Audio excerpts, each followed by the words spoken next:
Get up here. Get right here. Oh, this is all I want, guys. Step and then step. It's unnatural to take your first step and do that.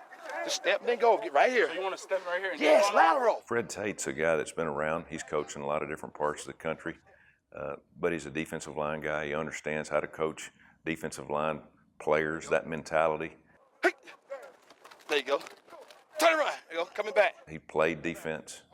He's been around other coaches. He's learned other terminology and fundamentals and techniques. And again, it goes back to experience. Hey, man. It's better. You're losing your hands. You try and get all your face in it.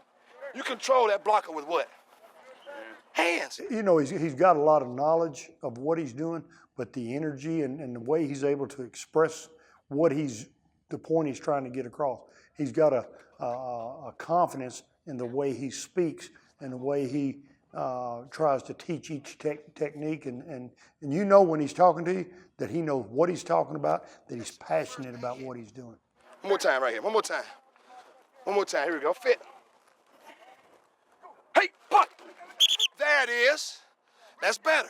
You interact with the young men that you're coaching. I mean, it's a blessing to go into a young man's home or receive a young man from another coach as a recruit, and to see that young man's transfer into, basically a man as you have him 4 to 5 years. And that's enjoyable because, you see those guys, they come here and some of them don't have fathers and look at you as a father figure.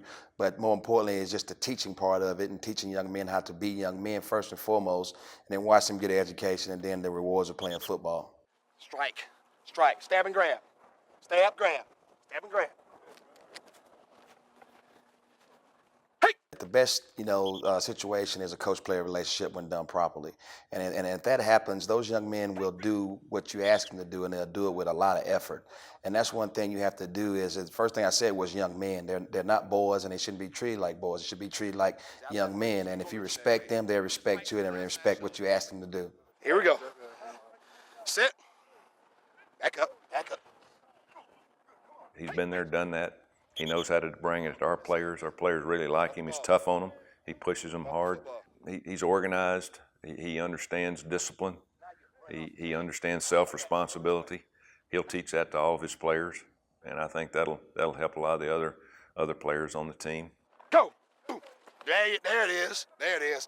Now, the one time you almost made it. You learn a lot of leadership skills when you're in the military as you go through your ranks. And, I got to a pretty high rank there. And the thing that helps me there is coming from the bottom as a private and then coming up through the ranks to, a possible sergeant, and therefore seeing what you have to go through as a lower level person. And then when you get to that level of a command or position of authority, having to exert that authority. So you know what it took for you to get to that point.